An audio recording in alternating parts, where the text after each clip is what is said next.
Love this podcast? Support it and sponsor today. Simply head to ozcastnetwork.com for details. If you'd like to talk to Martin Haese, my favourite Lord Mayor of Adelaide, you can pick up your phone and dial 0491 65 68 60. Where are you now that we need you? What are you doing with yourself? Well, first and foremost, Jeremy, thank you for having me on the program. It's a great honour that you came. Thank you. I must say, it's wonderful to be back. So good to be chatting with you. I've always enjoyed it over many years. No, thank you very much.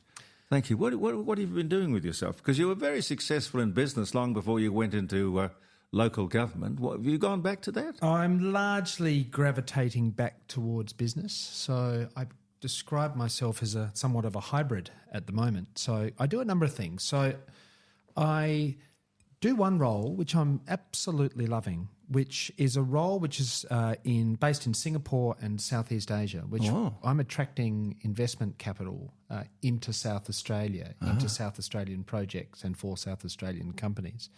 So it's a state-based role. Often these roles are federal, but the very long title, which I hold, is Special Envoy to Singapore and Southeast Asia for Trade and Investment for the Government of South Australia. Wonderful. I love Singapore. It's a fabulous, fabulous country, city. Great city. Yeah. And really going ahead, I must say. But strong ties between Singapore and Australia and indeed South Australia, and my job is to strengthen them further. So trade, investment, tourism, education, collaborations, partnerships between organisations in both countries, those types of things. You're not finding it hard to stir up interest? There's interest in Australia. Yeah. I think there's a very close fondness between Australia and Singapore. Yes. So we have the same legal system, we share the same language, of course, and the cultural ties are very deep, and the historic ties are very deep.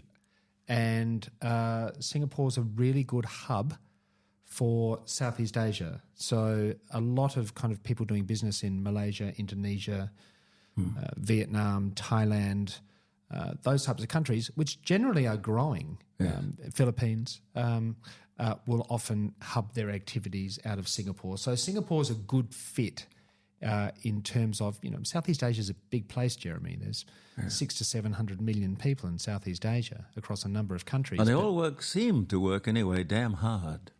I think the work ethic's pretty strong. Yeah. Singapore seems to be economically very successful.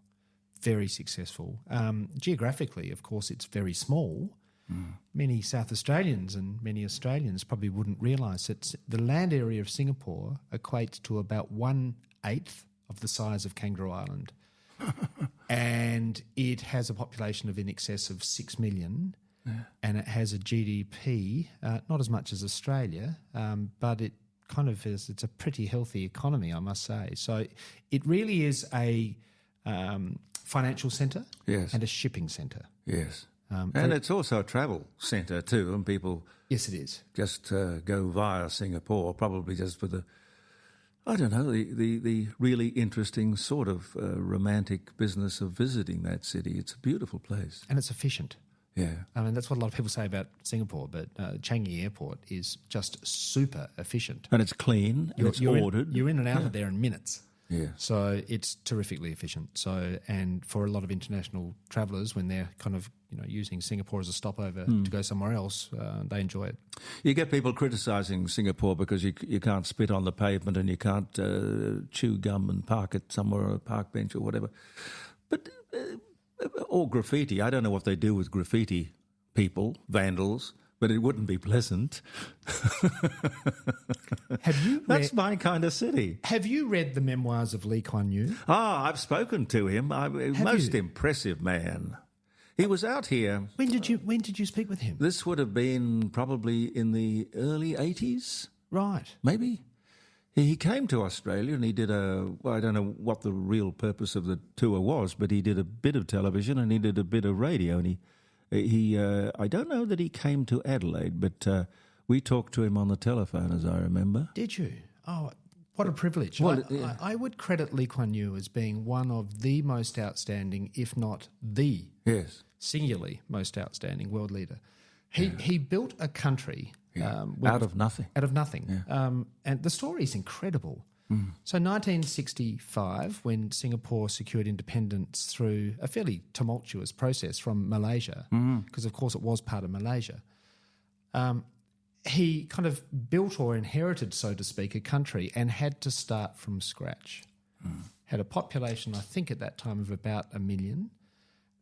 It was always very well located because of its kind of shipping prowess through the Malacca Straits, and that's kind of been the situation for centuries, obviously. But it's always been a very kind of, from the days of the Portuguese, it's been a very strong shipping place. And a very strategic one as well. But what a lot of people don't realise is that it has literally zero natural resources. So to build a country that has the prosperity, the wealth, the entrepreneurship that Singapore has, quite literally out of nothing, is amazing. And it makes you reflect upon how indeed lucky we are as Australians. We take it for granted, though. Because we're just endowed with so much natural resource when the Singaporeans have done it out of sheer ingenuity and grit.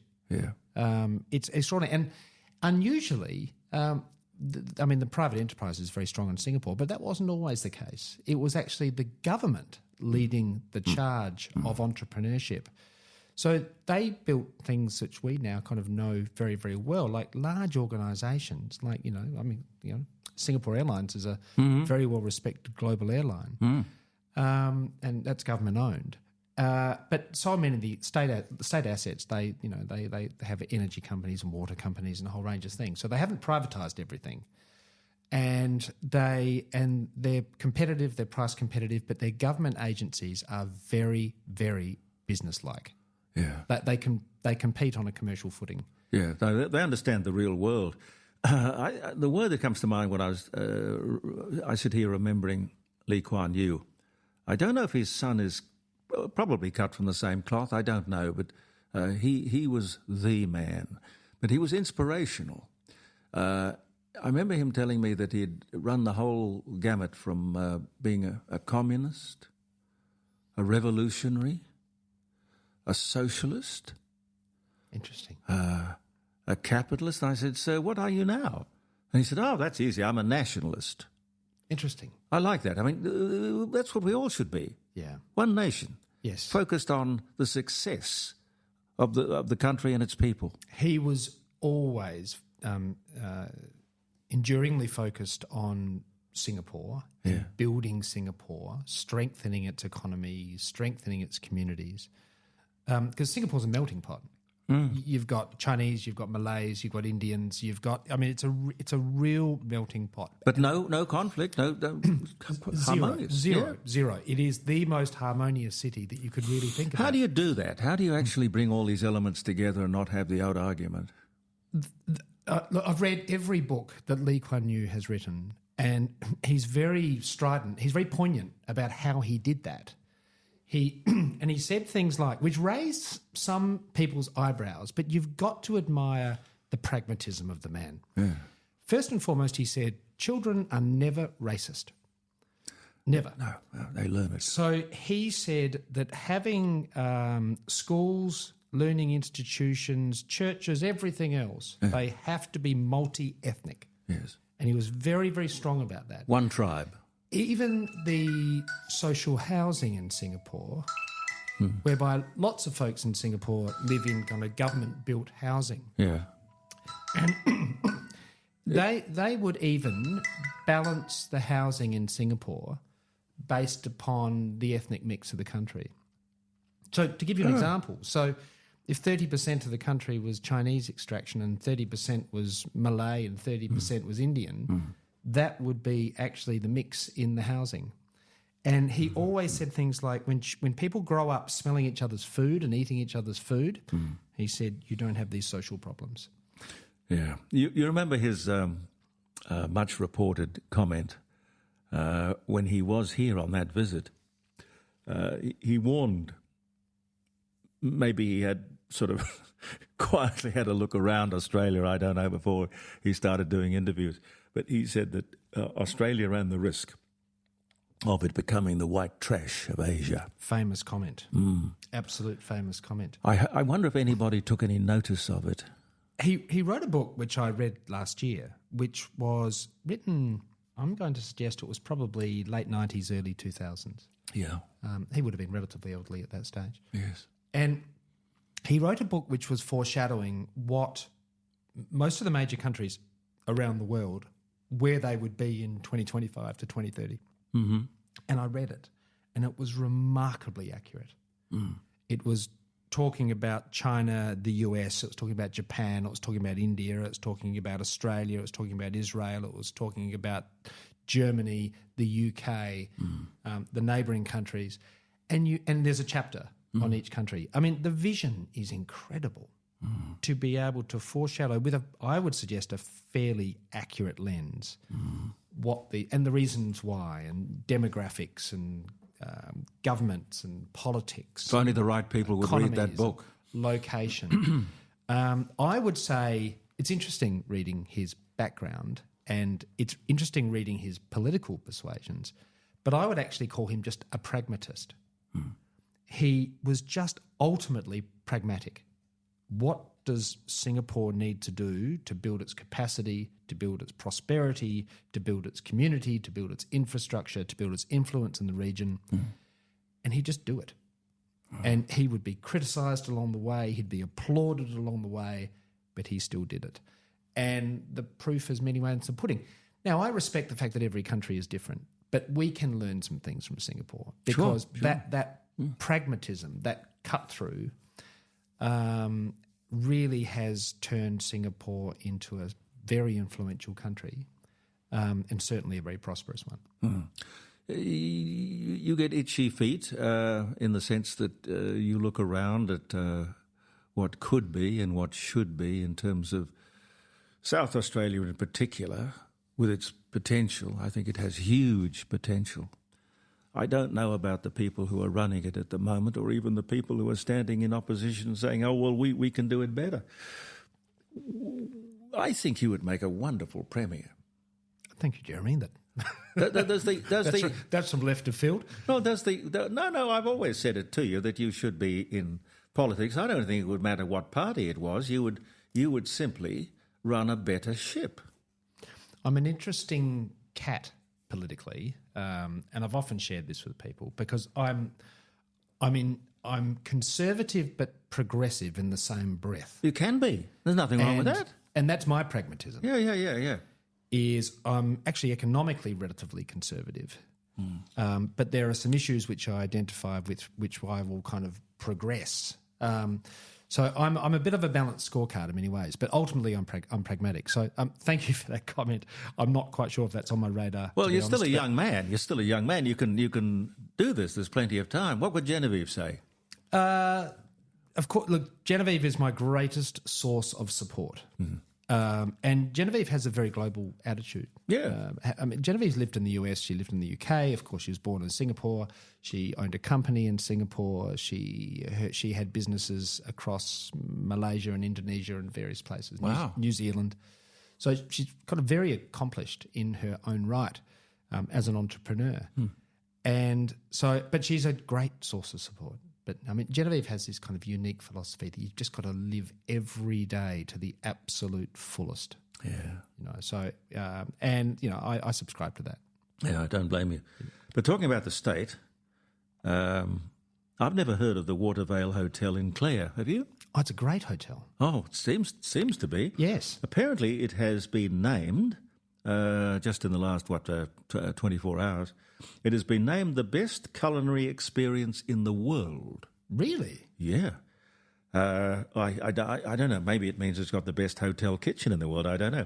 But it's chosen by Lux Life Magazine Travel and Tourism Awards for 2023. And it was also awarded the best hotel restaurant of the year in the Global Corporate Live Wire Awards. There's a bit to unpack there, but it certainly sounds like it's worth a visit. My cousins come from a town called Riverton, which is I know Riverton, yeah. on the way. Yeah. And we had lunch at the Watervale Hotel, I'm going to guess 4 years ago. Yeah. I must say the kitchen is incredible.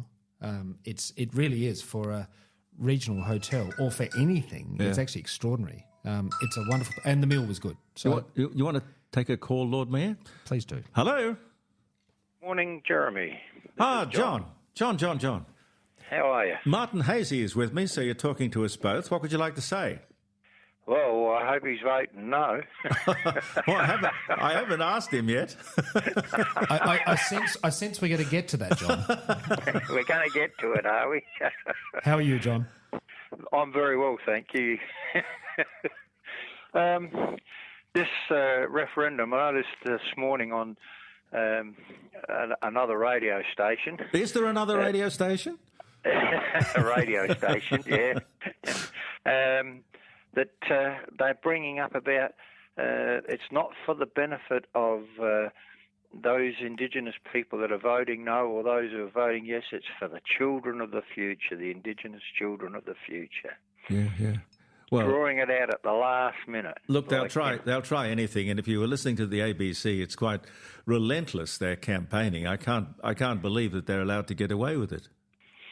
Well, they say that the Prime Minister is here in the Central Market here in Adelaide again, trying to drum up voters that haven't made a commitment as yet. You know? Yeah, well, good luck to him, I say, sympathetically. Can't imagine why he'd invest so much political capital. Yeah. And just on another thing, this issue that's going on over in Israel and Palestine, you know, shocking, absolutely shocking. And I honestly believe that they say that they don't mind having peaceful protests here, but gee, how can they remain peaceful with what's happening? And I'm talking with both sides now. You can't remain peaceful. No, and I don't know what Martin thinks, but I feel that in behind all of this, Hezbollah and Hamas, I think the people in behind are the Iranians, and they have their own agenda. And if the Israelis decide to bomb the bejesus out of Iran, well, it's on for one and all, isn't it? Well, it will be, yeah. And, you know... let's face it, I can't believe that, you know, prior 1948, they all lived up in there and it was reasonably peaceful. The Jewish people lived amongst the Arabs and there was no problem. Well, what went wrong? As soon as they made the State of Israel, that's where it started to come undone. You know, because... they sort of cut some of the Palestinian land out and, you know, then the feud started. Yeah, and it's been going on ever since and probably will. I don't think it'll ever stop. Yeah. That's my personal opinion, you know. Well, tribes don't get on with other tribes. In fact, you can relate that back to Australia. There are some 400 Aboriginal tribes, and believe me, they don't all get on with each other or agree with each other. Some of them don't like each other for historical reasons, others for all kinds of territorial reasons. I don't know what you do with human nature. Somebody once told me that human nature was an interesting mixture of jealousy, vanity, lust and greed. And that's probably a good statement, Jeremy. Yeah, well, good or not, I think it's probably true. John, listen, I got to move on. Martin Haese is my special guest, and if you would like to speak with him, you can give us a call on 049 65 68 60.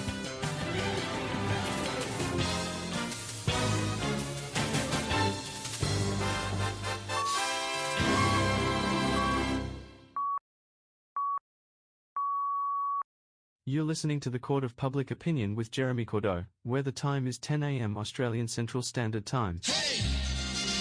What's the weather for the weekend gonna be? Will it be hot, cold, rain, snow?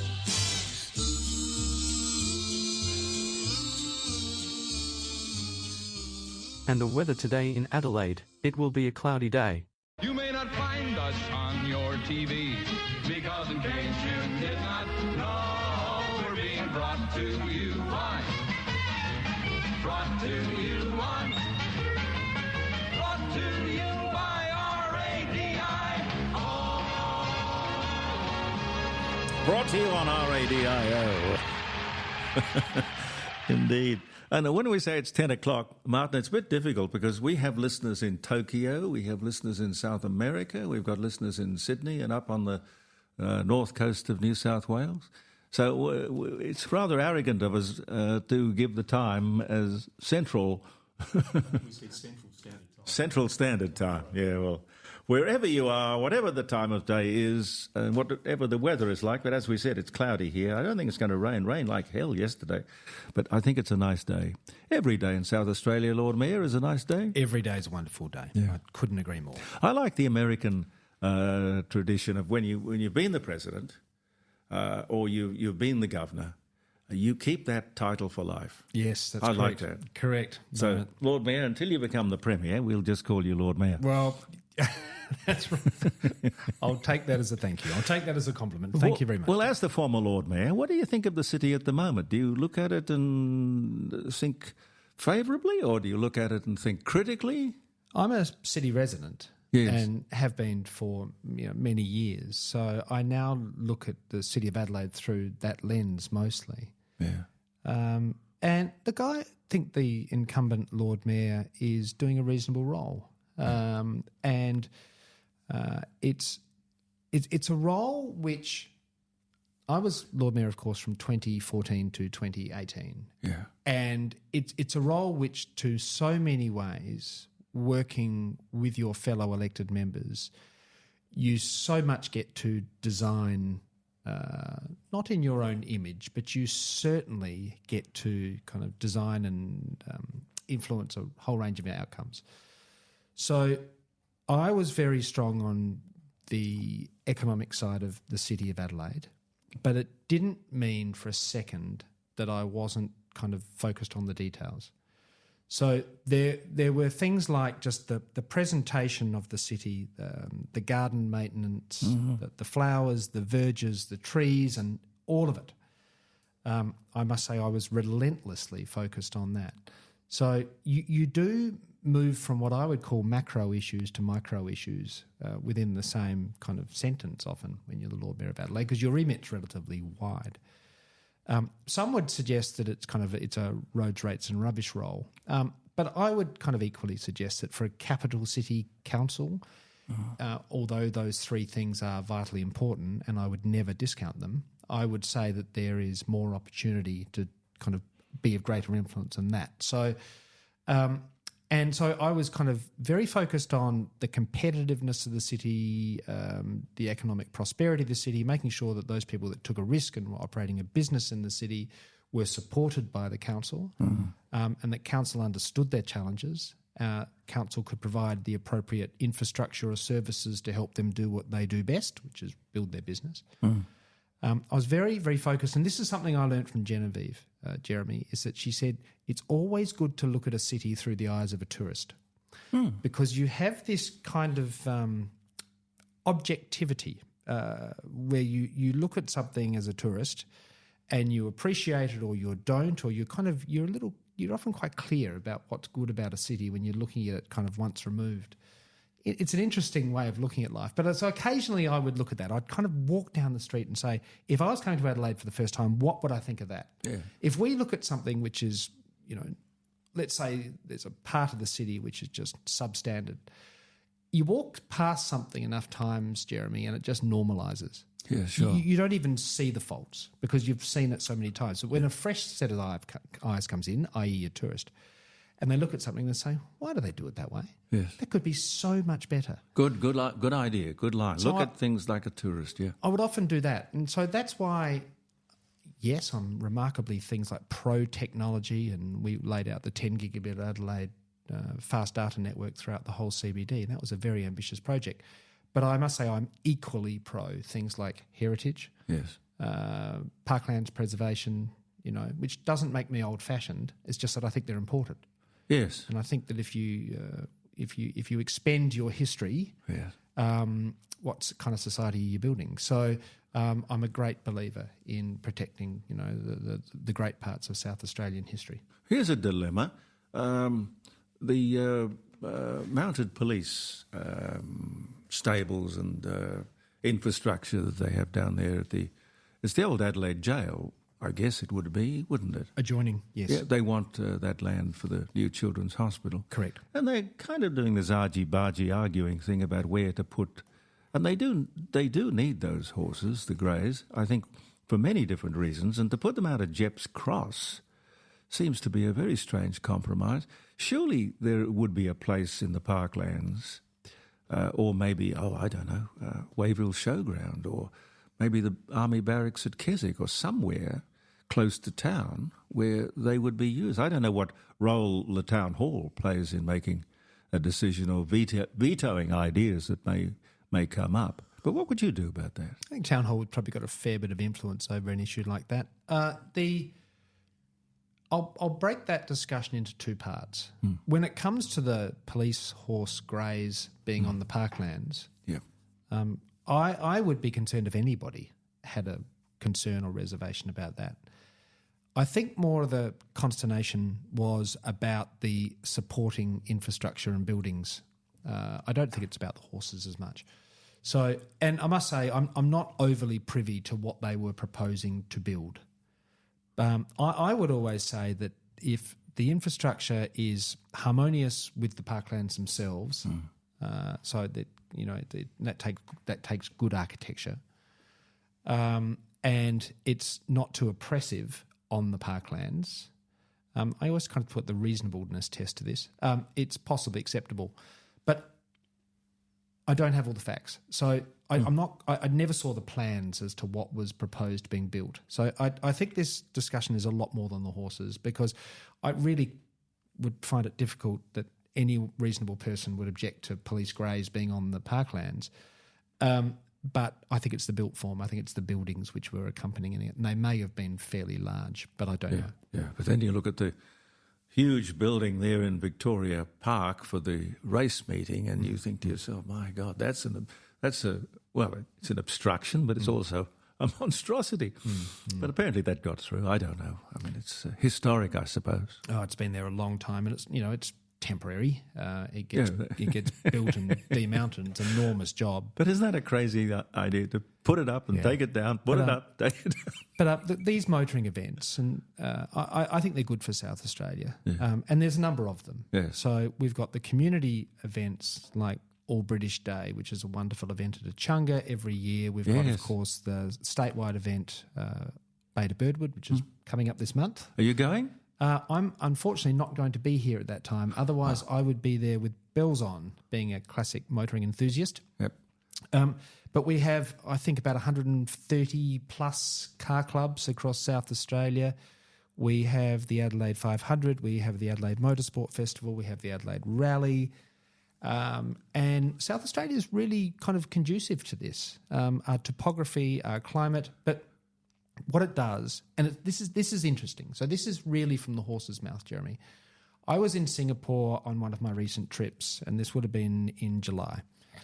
And I was sitting with a gentleman who owns a fairly substantial building in Adelaide and is doing a lot of things to add value to that building. I walked past it only 2 weeks ago, and it's got scaffolding on it, and they're really improving this building. So he's investing back into South Australia. And he sat with me and he said, yeah, it's interesting. He said, I watch South Australia from afar, and we have investments in other parts of Australia, and we have investments across Southeast Asia and beyond. And he said, do you know what's really differentiating South Australia up here? And I said, what is it? And he said, well, it's not what you think. It's not infrastructure. He said every government will do infrastructure projects, as important as they are, but they don't really differentiate too much. He said, it's your events calendar. He said Live Golf, Adelaide 500, Adelaide Fringe, Adelaide Festival, Wome Adelaide, Adelaide Rally, all of these events which are kind of, and we've got a lot of events across the Adelaide calendar. He said that's actually getting tangible cut through up here, and meaning Singapore, Southeast Asia. He said a lot of people are talking about it. And he said that's good for the brand of South Australia. He said it will be good for tourism in South Australia, and I would suggest that would ultimately translate to being good for investment into South Australia or collaborations with South Australian companies. And it wasn't the answer I was expecting to hear, but it was nice to hear. And I actually shared that with the Premier. I said, because I know he's very, very, very proactive in kind of bringing the event calendar to South Australia. And I think he was pleased to hear that feedback. So that was unsolicited feedback from a very successful fund manager. So the money we spend on these events is well spent? Look, I actually think it's very well spent. And in the largest scheme of things, as much as sometimes we think, oh, that's a lot of money, in the larger scheme of things, in comparison to what it can catalyse, it's money well spent. One of the things that I've heard, I haven't had it confirmed, but somebody told me that in Singapore you are not allowed to, you can't own a car without putting $125,000. You're smiling, so it's true. You've got to put $125,000 on the table before you can even buy a car. Jeremy, this is the pragmatism of Lee Kuan Yew. Now, this would make many South Australians and many Australians and some of your global listeners fall off their chair. Yeah. However, when you have a country, a city-state, an island city-state, which is 1/8 of the size of Kangaroo Island, the most precious commodity is land. Yeah. Now, Lee Kuan Yew used to say that if every Singaporean wanted to drive a car, no Singaporean would be able to drive a car because the island would just become gridlock. So what they do, Jeremy, and you're exactly right, they have a mechanism called a COE, a Certificate of Entitlement, and which means that you apply for a COE prior, that enables you to go and buy a car. Oh. It's not your registration, it's not your insurance, it's none of that. You need this before you go and buy a car. Now, a COE, the government's just put the price of a COE up to 150,000 Australian dollars. 150, wow. And you have a COE for 10 years and then you've got to go buy another one. And the price of the COE is regulated by this quasi-auction system whereby if demand drops for cars, they might reduce the price of the COE. If demand for cars goes up, they'll increase the price. Well, it's such a wealthy place. I mean, last time I was there, every single car was a Mercedes or a Rolls. Yes. So here's the irony. So you buy your COE, then you go and buy your car. When you buy your car, you then pay 500% luxury goods tax on your car. Don't make it easy, do they? So if you start doing the maths on that, if you'd like to buy a Toyota Corolla, it'd probably cost you north of 200,000 Australian dollars. And as a consequence of that, you don't see too many Corollas, but you do see a lot of luxury cars. Yeah. So it's to counter all of that, what they do, and they're very transparent about this, they say with all of the taxes that we collect, we will build the most efficient underground public transport system, the MRT, the Mass Rail Transit, I think it's called. And it's this quite literally 3-level underground, air-conditioned, state-of-the-art rail system that runs like a Swiss watch that goes in all directions and around the island. And I cannot tell you how many billions they must have spent on this. And they regulate the price of taxis. So taxis are very affordable. There are plenty of them. And the mass transit system is super efficient. So you can exist in Singapore perfectly without having a car. You don't need one. No, but if you liked an old car, as you and I both do, would you be allowed to have an old car? Well, yes, I do collaborate with a very good friend of mine in Singapore who is the president of the Singapore Classic Car Club. Oh, I and see. I often see him when I go to Singapore. And yes, you can. They have special discompensation for cars over, I'm guessing, 30 years. It's still not inexpensive. Car prices are astronomical, tax or no tax in Singapore. But you can have them. And there's actually a growing number of them on the road. Would you like another cup of coffee? Oh, I'd love one. Ah, wonderful. Thank you, Miss Caroline. Thank you. Yes, well, yeah, look, it all makes sense, but I just live in fear that these people with their climate change mantra and all of that stuff, they're going to say that old cars are off the road. Well, in London, apparently you're not allowed to have an internal combustion engined car in the city of London. Yes, they have the exclusion zone, and you pay tax. Yes. Yeah. So what about the Jensen? What about the Jag? What are you going to do? I know. What am I going to do? Well, I think, Jeremy, I think we're at a bit of an inflection point. This is a really interesting discussion, and a very topical one. My own view. Yeah. Will we end up with a world with purely electric vehicles? In my opinion, absolutely not. No, I agree with that. Because I think the consequence of that, and I've driven electric vehicles. Some of them are wonderful, but you, again, think about the economics of it all. And the battery 10 years down the track? Correct. And the pressure that this is going to put onto the grid. So if tomorrow morning every vehicle in our city and the city of our listeners was all of a sudden electric, the grid would collapse. Yeah. So I think what's going to counter that is the emerging technology or the emerging market of what's called synthetic fuel. Mm. So many of your listeners would have heard of biofuel, which is fuel made from organic matter. Synthetic fuel is very different to that. Synthetic fuel is actually man-made fuel, and it's been proven. There's a UK company that's flown an RAF jet on pure synthetic fuel, not blended. And if you follow the cues of maybe the aviation industry, I mean, we're not going to have electric planes. There's a very practical reason for that. They're too heavy. Sure. If you follow the cues of the aviation industry is kind of one of the sectors which will need to decarbonise and are looking for ways to do it. Yeah. They won't be electric. They, in all probability, won't be hydrogen. They won't be biofuel. So their only plausible technology is synthetic fuel. So basically it's making petrol through a chemical process as opposed to extracting it. And we could run our old cars on that, you think? It's a complete seamless transfer. You could go to the service station and not have it to do anything to the distribution. Well, we should be working on that. I mean, somebody should be working on that as an alternative. Because it's proven. It's just not at the current level, of course, economic, because the price per litre would be, very, very high. But with volume, price will come down. So I think that's one to watch. Yeah. I think it's one to watch. And I read widely about what impact this may have on the classic car movement. And there's a peak body in the UK who's called the Historic Federation Society of Motoring Vehicles or something to that end. I think I've got that wrong. But they wrote a really interesting piece about all of this, about, the classic car movement employs a lot of people. It's got a big supply chain. There are parts manufacturers, you name it. It creates a lot of jobs, and it's very good for tourism. So they're not going to let it go. I think they'd be crazy. No. Just on the transport thing, what do you think of these scooters, these purple bloody things that are everywhere and anywhere, hanging in trees, thrown into ponds? I don't understand it. Isn't that littering? I was in Singapore a couple of years ago. Don't tell me they do it. They did it.